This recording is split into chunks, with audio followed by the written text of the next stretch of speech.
வெளியில இருந்து பார்க்குறவங்களுக்கு என்னங்க தெரியும் இந்த கும்பராசியை பற்றி? கும்பராசிக்காரங்க பார்த்தீங்கன்னா, வெளியில இருந்து பார்க்குறவங்களுக்கு இவன் என்ன இவ்வளோ திமிரா வெறப்பா இருக்கிறாங்க, எதுவும் பெருசாக கண்டுக்க மாட்டேங்கிறாங்கன்னு தப்பாக நினைக்கிறாங்க. ஆனால் அவங்க மனசில் இருக்கக்கூடிய வேதனை, அவங்க மனசில் இருக்கிற ரகசியங்கிறது இன்னைக்கு பார்த்தீங்கன்னா, அவங்க படுற கஷ்டங்கிறது அவங்களுக்கு மட்டும்தான் தெரியும். இவங்க பாசத்தை கொட்ட தெரியாது. 4 பேருக்கு முன்னாடி தான் பாசம் அப்படிங்கிறத வந்தாவும் சொல்ல தெரியாது. வாயால் பேச மாட்டாங்க, ஆனால் செயலில் காட்டுவாங்க. தன்னை நம்பினவங்க, தான் வீட்டில் இருக்கக்கூடியவங்க, தான் வாழ்க்கை துணை, பிள்ளைங்க எல்லாம் கஷ்டப்படக்கூடாதுன்னு வெளியே சொல்லாமல் உள்ளுக்குள்ளேயே உருகி உருகி உழைக்கிறாங்க. இவங்க மனசில் 1008 கவலை ஓடிக்கிட்டு இருக்குங்க. கடன் பாரம் ஒரு பக்கம், அவமானமாக இருந்தால் கூட வெளியே அதெல்லாம் காட்டிக்கிறது இல்லை. நிறைய விஷயத்தில் அவமானப்படுறாங்க. சுற்றி இருக்கக்கூடியவங்களே, மனசுக்கு நெருக்கமானவங்களே எங்களை முன்னாடியே வச்சுக்கிட்டு நிறைய விஷயங்களை அவமானப்படுத்துகிறாங்க. ஆனால் அது எதையும் காட்டிக்காமல் எப்படி சிரிச்ச முகத்தோட மற்றவங்கள கொஞ்சம் சிரிக்க வைக்கிறாங்க. ஏன்னா நம்ம கஷ்டம் நம்மளோட போட்டும், நம்மளை நம்பி இருக்கிறவங்க முகம் வாடக்கூடாதுன்னு நினைக்கிற அளவுக்கு ஒரு நல்ல மனசு யாருக்குன்னா இவங்களுக்கு தான். வெளி உலகத்துக்கு இவங்க ரொம்ப புத்திசாலி மாதிரி காட்டிக்கிட்டாலும் ஒருத்தர் அழுது கஷ்டம்னு சொல்லிட்டா கண்ணை மூடிக்கிட்டு நம்பிடுறாங்க. தன் கையில் காசு இல்லைன்னாலும் மற்றவங்களுக்கு கடன் வாங்கி உதவு போய் கடைசியில் இப்படி மாட்டிக்கிட்டு முடிக்கிற அமைப்பெல்லாம் பார்த்தீங்கன்னா இந்த நேரம் அதிகமாக தான் கொடுத்துருக்குது. அதுவும் கும்பராசி பொண்ணுங்களா இருந்தால் கம்பீரம் தாங்க. அதாவது வெளியில் கம்பீரமாக இருந்தாலும் மனசில் இருக்கிற வேதனை யார்கிட்டையும் சொல்ல முடியறதில்ல. வீட்டில் ஒரு பக்கம் பார்த்தீங்கன்னா வீட்டில் இருக்கக்கூடியவங்களுக்காக ஓடி ஓடி உழைக்கிறாங்க. ஆனால் அவங்களுக்குன்னு ஒரு கஷ்டம் மன உளைச்சல் மட்டும் யார்கிட்டையுமே புலம்ப மாட்டாங்க. எல்லாரும் தூங்குனதுக்கப்புறமா இவங்க தனியாக அழுதுகிட்டு மனது ரீதியாக பார்த்தீங்கன்னா இந்த நேரம் கொஞ்சம் போராட்டத்தை சந்திக்காமல இல்லை, ஆனால் விடிஞ்சு ஒன்றுமே நடக்காத மாதிரி சிரிச்ச முகத்தோடு இருக்கிறாங்க. இவங்களுக்கு பெருசாக அந்த காசு பணம், அந்த நகை நட்டு ஆடம்பரம் இதெல்லாம் பெருசு இல்லைங்க. சுயமரியாதை தான் பெருசு. வீட்டில் இருக்கக்கூடியவங்களோ, மாமனாரோ, மாமியாரோ, வாழ்க்கை துணையோ, பெற்றவங்களோ யாராவானாலும் இருக்கட்டும், அன்புக்கு கட்டுப்படுவாங்களே தவிர அதிகாரத்துக்கு அடங்கி போக மாட்டாங்க. ஒரு சில நேரம் இவங்க கொஞ்சம் தூக்கி எறிஞ்சு பேசுகிறாங்க, வார்த்தையால் கஷ்டப்படுத்துகிறாங்கன்னு சுற்றி இருக்கக்கூடியவங்க சொல்லுவாங்க. ஆனால் இவங்க மன ரீதியாக அந்த நேரம் சந்திக்கிற போராட்டம் கொஞ்சம் அவங்களுக்கு மட்டும்தான் தெரியும். மனுஷங்களோட போலி முகத்தை கண்டுபிடிக்கிறது இந்த நேரம் கொஞ்சம் அதிகமாகவே இருக்குது. ஒருத்தர் பேசுகிறப்பயே உங்கள் மனசு சொல்லுது இவங்க ஏதோ காரியத்துக்காக தான் வர்றாங்கன்னு. ஆனால் தெரிஞ்சும் தெரியாத மாதிரி அமைதியாக இருக்கிறீங்க, நிறைய விஷயங்களை பொறுத்து போகிறீங்க. ஆனால் பொறுமை ஓரளவுக்கு தானே. ஒரு சில நேரம்லாம் பார்த்தீங்கன்னா கொஞ்சம் இந்த கோபம் வெளிப்பட்டுருது, தாங்க முடியாத ஒரு சில விஷயம்லாம் நடந்துருது. அது பார்த்தீங்கன்னா கொஞ்சம் பாதிப்பு தராமலாம் இல்லை. கும்பராசிக்காரங்க 2 பேருமே ஆலமரம் மாதிரி தாங்க. தன்னை நம்பி வர்றவங்களுக்கு நிழல் கொடுக்குறாங்க. ஆனால் இவங்களுக்கு வெயில் அடிக்கிறப்ப ஒதுங்கிறதுக்கு ஒரு சின்ன கூட இந்த நேரம் இல்லை அப்படிங்கிறது நிஜம். இந்த ஜூலை மாதமாவது கும்பராசிக்காரங்க எதிர்பார்க்குற விஷயம், 7 சனி காலத்தில் ஜென்ம சனி காலமாக போயிட்டு இருக்குங்க. இந்த ஜூலை மாதமாவது எனக்கு நல்லது நடக்குமா, எதெல்லாம் எனக்கு சாதகமாக இருக்க போகுது, எதெல்லாம் நான் கவனம் கொடுத்துக்கணும், இந்த விஷயம்லாம் நான் செய்யாமல் இருக்கிறது பரவாயில்ல அப்படின்னு ஒரு சில விஷயம்லாம் இருக்குல்ல, அதெல்லாம் எந்த விஷயம் அப்படின்னு கேட்குறவங்க அதிகமாக இருப்பீங்க. அவங்க எல்லாமே இந்த வீடியோ பதிவை ஸ்கிப் பண்ணாமல் பாருங்கள். இந்த ஜூலை மாதம் உங்களுக்கு எதெல்லாம் சாதகமாக இருக்குது, எதெல்லாம் கவனம் கொடுத்துக்கணும், இந்த நேரம் நீங்கள் ஒரு சில வழிபாடுகள்லாம் செஞ்சுக்கிட்டால் பரவாயில்ல. அது எந்த மாதிரியான வழிபாடு, இது எல்லாமே நாம் இந்த பதிவில் பார்க்கலாம். அதுக்கு முன்னாடி நீங்கள் இந்த சேனலுக்கு புதியவராக இருந்தால் மறக்காமல் இந்த சேனலை சப்ஸ்கிரைப் பண்ணிவிட்டு ஒரு லைக்கும் பண்ணிவிட்டு பின்தொடர்ந்து வாங்க பார்க்கலாம். மேலுமே இந்த வீடியோ பதிவை எந்த மாவட்டத்திலிருந்து நீங்கள் பார்க்குறீங்கிறத மறக்காமல் சொல்லிட்டு போங்க.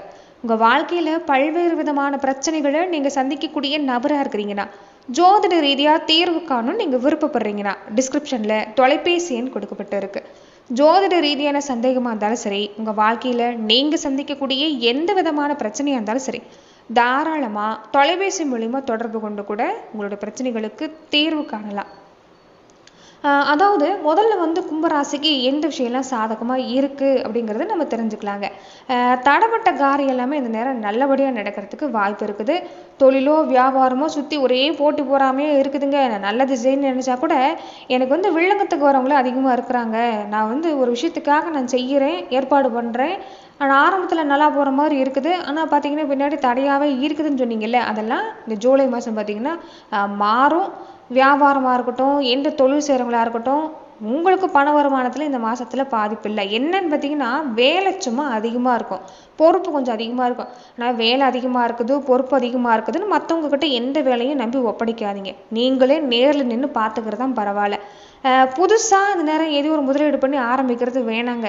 அது சின்ன வியாபாரமாக இருந்தாலும் சரி, மளிகை கடை, காய்கறி வியாபாரம் எதுவாக இருந்தாலும் சரிங்க, கொஞ்சம் சின்ன சின்ன விஷயத்துலேருந்து நீங்கள் ஸ்டெப் பை ஸ்டெப்பாக வர்றது இந்த நேரம் பரவாயில்ல. இரும்பு சாமான் வியாபாரம் பண்ணுறவங்களுக்கெல்லாம் அந்த சின்னதாக முதலீடு போட்டு பண்ணுறது பரவாயில்ல. இந்த நேரம் இடம் வாங்குற யோகம், வீடு கட்டுற பாக்கியம் அதெல்லாம் அதெல்லாம் ரொம்ப அருமையாக இருக்குது. ஏன்னா பூமிக்காரகன்னு சொல்லக்கூடிய செவ்வாய் பகவான் சாதகமாக இருக்கிறாரு. அதனால சொந்தமாக நிலம் காடுகரை வாங்கணும்னு நினச்சா அதுக்கு நல்ல வழி பிறக்கும். வெள்ளங்க இல்லாத இடமா பார்த்து வாங்குறது அந்த நேரம் ரொம்ப முக்கியம். ரொம்ப நாளாக சொந்த வீடு கட்டணும், நான் வந்து வீடு கட்டிகிட்டு இருக்கேங்க, நான் பாதியிலே வீடு வந்து முடிக்க முடியாமல் இருக்குது, இந்த மாதமாவது நல்ல காலம் பிறக்குமானா அதுக்கெல்லாம் வாய்ப்பு இருக்குது. பேங்க் மூலமாகவே லோன் சேங்ஷன் ஆகிறதுக்கான வாய்ப்புலாம் இந்த நேரம் ரொம்ப அருமையாக இருக்குது. வண்டி வாகன யோகம் இந்த நேரம் எப்படி இருக்குன்னா, நீங்கள் ஆசைப்பட்ட மாதிரி புது வண்டி 2 வீலர் கார் வாங்குறதுக்கெல்லாம் யோகம் அருமையாக இருக்குது. அதே மாதிரி வண்டி ஓட்டுற தொழில் செய்கிறவங்க வண்டி வச்சுருக்கிறவங்களுக்கு எல்லாம் பார்த்தீங்கன்னா உழைப்பு அதிகமாக இருக்குது, அதுக்கேற்ற கூலியும் கிடைக்கும். ஆனால் ராத்திரி தூக்கம் கெட்டு வண்டி ஓட்டுறப்ப மட்டும் கண்ணும் கருத்துமாக இருக்கணும், வேகம் வேணாம், விவேகம் முக்கியம். அதே மாதிரி கலைத்துறை சார்ந்திருக்கக்கூடியவங்க அரசியல் துறை சார்ந்திருக்கக்கூடியவங்க உங்களுக்கும் கூட இந்த நேரம் பரவாயில்லைங்க. ஆனால் எங்கே போனாலும் பேச்சு தான் பாதிப்பு. பேச்சால செல்வாக்கு கூடுறதுக்கும் வாய்ப்பு இருக்குது, பேச்சால பாதிப்பு வர்றதுக்கான வாய்ப்பு பார்த்தீங்கன்னா இந்த நேரம் இருக்குதான் செய்யுது. ஏன்னா நாட்கள் சனி இருக்கிறார், யார்கிட்ட பேசினாலும் கொஞ்சம் வார்த்தை பார்த்து தான் பேசணும். ஏன்னா தேவையில்லாத பஞ்சாயத்துலாம் வருஷக்கட்டி இந்த நேரம் வரும், யாருடைய பஞ்சாயத்திலும் தலையிடுறது வேண்டாம். மற்றபடி பரவாயில்ல. அதே மாதிரி இந்த இயந்திர தொழில் செய்கிறீங்க பார்த்தீங்களா, ஃபேக்ட்ரியில் வேலை செய்கிறீங்க, பெரிய மிஷின்லாம் வச்சு வேலை செய்கிறீங்கன்னா அவங்களாம் கொஞ்சம் கவனமாக இருங்க. வண்டி வாகனம் ஓட்டுறப்ப கொஞ்சம் கவனமாக இருக்கணும். பண வருமானம் வர்ற அதே நேரம் இந்த நேரம் என்னென்னா கொஞ்சம் செலவு இருக்குங்க. கொஞ்சம் பணத்தை வந்து இறுக்கி தான் பிடிக்கணும். எந்த மாதிரியான செலவுன்னா வண்டி வாகனம் பழுது பார்க்குற மாதிரியான செலவு, வீட்டில் வந்து குழந்தைங்க வழியில் கொஞ்சம் சின்ன சின்ன செலவு கொடுக்கும். மற்றபடி பார்த்திங்கன்னா இந்த நேரம் தொந்தரவுங்கிறது இல்லை.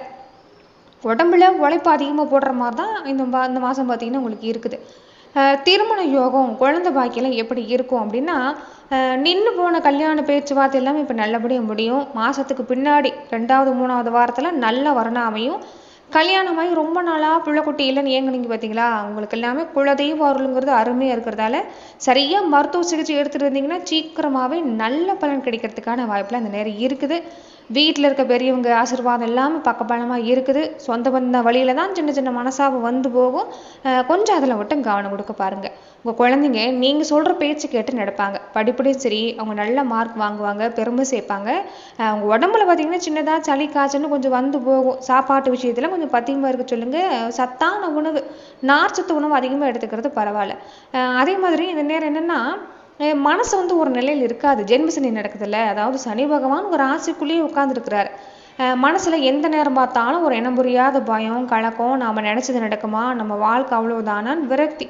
சரியாக அதை நினச்சி தூங்க மாட்டீங்க. அப்படியே தூங்கினாலும் கனவு தொல்லை அதிகமாக இருக்கும். பயமுறுத்துற மாதிரியான கனவு, ஏதோ நடக்கிற மாதிரி எங்கேயோ பயணம் போகிற மாதிரியான கனவுலாம் கொஞ்சம் அதிகமாக கொடுக்கும். அதனால் நீங்கள் இந்த நேரம் சரியாக தூக்கத்தை எடுத்துக்கிறது பரவாயில்ல. அப்படின்னு தூக்கம் இல்லைன்னா உங்கள் குல தெய்வத்துக்கு தீபம் போட்டு வழிபாடு டெய்லியுமே நீங்கள் குலதெய்வத்துக்கு தீபம் போட்டு வழிபாடு பண்ணிக்கிட்டு வரது பரவாயில்ல. மற்றபடி பார்த்திங்கன்னா இந்த நேரம் கொஞ்சம் உங்களுக்கு வந்து சோர்வாக இருப்பீங்க, டயர்டாக இருப்பீங்க. என்னதான் முட்டி மோதி வேலை செஞ்சாலும் அதுக்கான பலன் கிடைக்க மாட்டேங்குதுன்னு ஒரு ஏக்கம் இருக்குது பார்த்தீங்களா, அது பார்த்திங்கன்னா இந்த நேரம் கொஞ்சம் கொடுக்கும். உடல் ரீதியாக மந்தமடைய வைக்கிறது இந்த மனசு தான். மனசை மட்டும் ஸ்டெடியாக வச்சுக்கோங்க. ராகு கேதுவோட அமைப்பெல்லாம் பார்த்தீங்கன்னா கொஞ்சம் நெருக்கமான இடத்துல சந்திச்சிருக்கிறாங்க, அதனால தான் இந்த குழப்பம். நீங்கள் சின்னதாக ஒரு வார்த்தை சொன்னால் கூட அதை மற்றவங்க தப்பாக புரிஞ்சுக்குவாங்க. வார்த்தையிலேயே தடியடி நடக்கும், குடும்பத்துலேயும் சரி வெளியிலையும் சரி. வீண் சண்டை வர்றதே இந்த வார்த்தையால் தான். அதனால தான் முதல்ல சொல்கிறது வார்த்தையில் கொஞ்சம் கவனம் கொடுக்க பாருங்கள். என்னென்னா வெளியிலலாம் பாதிப்பு இல்லை. நீங்கள் யாருக்கெல்லாம் உசுரை கொடுத்து நம்புனீங்களோ, சொந்த பந்தமாக இருக்கட்டும் நண்பர்களாக இருக்கட்டும், வீட்டிலே கூட யாருக்காக நீங்கள் ரொம்ப வந்து உழைக்கிறீங்களோ, யாருக்காக மனசை வந்து கொடுக்குறீங்களோ அவங்க தான் ரொம்ப சாதாரணமாக உதாசனப்படுத்துவாங்க. அதை வந்து உங்களால் தாங்கிக்க முடியாது. கொஞ்சம் பாதிப்பு தரத்துக்கான வாய்ப்புலாம் அதில் தான். சந்திரனுடைய அமைப்பெல்லாம் பார்த்தீங்கன்னா 6, 8, 12 இடத்துக்கு மறைவிடத்துக்கு வர நாள்லாம் சனியோட சந்திரன் இணைகிறப்ப பார்த்தீங்கன்னா மன அழுத்தம் கொஞ்சம் உச்சக்கட்டத்துக்கு தாங்க இருக்கும். தேவையில்லாத விஷயத்துக்கெல்லாம் கோவம் வந்து பொத்துக்கிட்டு வரும். இல்லைன்னா தனியாக உட்காந்து ஆளணும் போல தோணும். சின்ன சின்ன விஷயத்தெல்லாம் கொஞ்சம் பெருசாக யோசித்து தூக்கத்தை முழுசாக கெடுத்துக்குவீங்க. இந்த விஷயம்லாம் பாதிப்பு கொடுக்குறது இதனால தான் கொடுக்குதுங்கிறது நீங்கள் புரிஞ்சுக்கிட்டிங்கனாவே மற்றபடி பாதிப்பு இல்லைங்க. ஏன்னா நம்மக்கிட்ட காசு பணம் உதவி வாங்கிட்டு போகிறவங்க நல்லா பேசிட்டு அப்போதைக்கு மட்டும் வாங்கிட்டு அதுக்கு பின்னாடி முகத்தை திருப்பிட்டு போகிறாங்களேன்னு இந்த மனசுங்களோட ஏமாத்த வேலையை பார்த்து மனசு நொந்து போவீங்க. சுற்றி ஆள் இருந்தால் கூட நமக்குன்னு உண்மையை பேச, நம்ம கஷ்டத்தை காது கொடுத்து கேட்க யார் இல்லையே அப்படிங்கிற ஒரு விஷயம் இந்த நேரம் கொஞ்சம் கொடுக்குங்க. இதெல்லாம் ஒரு பாடம் தான். யார் நல்லவங்க யார் கெட்டவங்கன்னு சனி பகவான் உங்களுக்கு ஒரு சில பாடத்தை தரார், அவ்வளவுதான். முதல்ல உங்களை நீங்களே நொந்துக்கிறத நிறுத்துங்க. நீங்கள் யாருக்கும் கெடுதல் நினச்சது இல்லை. உங்கள் குணம் வந்து எப்பயுமே மற்றவங்களுக்கு கொடுத்து தான் பழக்கம். இப்போ நடக்கிற கஷ்டம் அவமானம் எல்லாம் உங்களுக்கு ஒரு கிரக மாற்றத்தால் நடக்கக்கூடிய விஷயம்தான். அதாவது காலம் உங்களுக்கு வைக்கிற ஒரு சின்ன பரீட்சை. இதெல்லாம் சீக்கிரம் மாறும், போலி முகம்லாம் விலகும், கவலைப்படாதீங்க. உங்களுக்கு உண்மையானவங்க உங்கள் கூடவே இருப்பாங்க. உங்களுக்கு பின்னாடி இருந்து குழிப்பறிக்கிற துரோகிகளை, உங்களை கஷ்டப்படுத்துகிறவங்க கடவுள் வந்து அடையாளம் காட்டி கொடுத்து இந்த நேரம் உங்கள் வாழ்க்கையை விட்டு விரட்டி அடிக்கிறார், அவ்வளவுதான். மற்றபடி பார்த்தீங்கன்னா நீங்கள் பயப்படுற அவசியம்லாம் இல்லை. வரக்கூடிய காலம் ரொம்ப அருமையாக தான் இருக்குது. அப்படியே ரொம்ப தவிப்பாக இருக்குதுங்க, மனசு பாரமாக இருக்குதுன்னா பக்கத்தில் அடிக்கடி கோவில் வழிபாடு செய்யுங்க. முக்கியமாக உங்கள் குலதெய்வ வழிபாடு செய்யுங்க. அது இந்த மாதத்தில் பார்த்தீங்கன்னா இந்த ஜூலை மாதம் கும்பராசிக்காரங்க எடுக்கிற காரியெல்லாம் நல்லபடியாக முடியணும், குடும்பத்தில் அமைதி கிடைக்கணும்னா முக்கியமாக சிவ வழிபாடு பண்ணிக்கிறது பரவாயில்ல. வாரம் ஒரு தடவை இல்லைன்னா பிரதோஷ் நாள் அன்னைக்கு உங்கள் ஊரில் இருக்கிற சிவாலயத்துக்கு போங்க. அங்கே இருக்கிற நடராஜ பெருமானை இல்லைன்னா சிவபெருமானை மனசார கும்பிட்டு வாங்க. கோவில் அமைதியாக உட்காந்து ஓம் நமச்சிவாய அப்படிங்கிற மந்திரத்தை உங்களால் முடிஞ்ச அளவுக்கு சொல்லிட்டு வர்றது பரவாயில்ல. உங்கள் ராசிக்கு ஜென்ம சனி நடக்கிறதால சனி பகவான்னு நினச்சி பயப்படாமல் அவர் சார்ந்த படத்தை இந்த விஷயத்தை செய்கிறது பரவாயில்ல.